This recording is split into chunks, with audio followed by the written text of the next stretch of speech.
Hi, I'm Steve Christian, the host, creator, and producer of Local Haunts. I'd like to take a few minutes to discuss something that's kind of taboo in the paranormal industry. Orbs. While orbs is in fact a four-letter word, it has become a four-letter word and is taboo to a lot of people in the paranormal field. Why?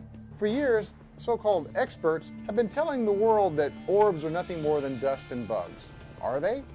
Well, let's discuss that. I'm going to show you some clips that might open your mind. All paranormal investigators have day jobs. Some are plumbers. I, on the other hand, am a full-time videographer. I shoot and edit video. That's what I do. I've been doing it my whole life. So I'm sort of an expert on video. So we're going to discuss what the camera sees and why it sees it. And I hope to open your eyes to orbs. Now, I'm not talking about photographic orbs. You know, when you take a picture with a flash camera and you get those little specks of light in your pictures, that's not necessarily anything other than dust or bugs or even moisture in the air.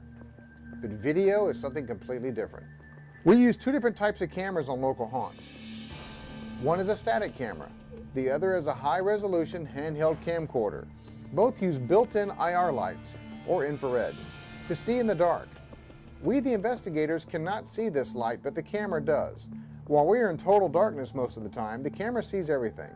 That's why paranormal shows appear to be in black and white, or kind of a greenish hue, because under IR light, you lose colors. First, static cameras. The cameras that are mounted on tripods left unattended, and usually are recorded to a DVR system.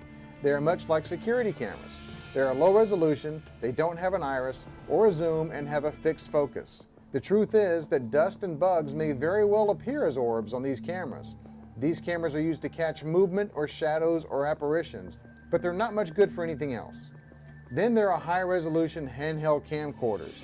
They do have an iris, a zoom, and variable focus.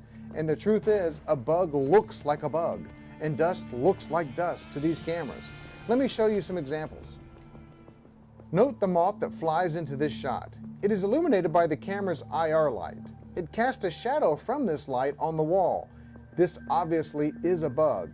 It couldn't be mistaken for anything else. Then there's this. Same room, same camera.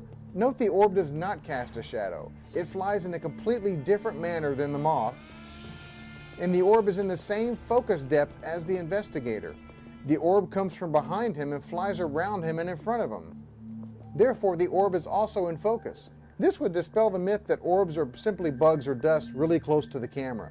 As this video clip shows, the orb would be in perfect focus, as is the same distance from the camera as the investigator, who is clearly in focus. If this were a bug, it would be in sharp focus, and you would be able to tell it is a bug, like the moth seen in the previous clip. This orb is clearly not a bug. Example 2. Notice how this orb flies into the shot rapidly, hovers, backs up, and then zips off. Do bugs do this? Now, there are bugs in Florida and Georgia that would fly like this, a dragonfly or a bee. But this video clip was shot in December. You're not going to find too many dragonflies or bees flying around at 4 o'clock in the morning in December. Not to mention the camera would focus on the dragonfly or the bee and show it to be what it is, a bug. Then there's this clip. As the orb appears, the investigators detect an energy present with their K2 meters. Bugs and dust do not set off K2 meters, so this clearly is neither. So what is it then? Can I say with certainty that this is a ghost? No. But I can say with certainty that it is neither a bug or dust. Other paranormal teams would discard this video as evidence because it's orbs. To me, that's like throwing out the baby with the bathwater. I'm showing the viewer the evidence that we caught at the investigation and leaving it up to them to decide if it's paranormal or not. I hope this video clip has opened your eyes a little bit to the myths regarding orbs. They're not always dust and they're not always bugs. Sometimes it is something more.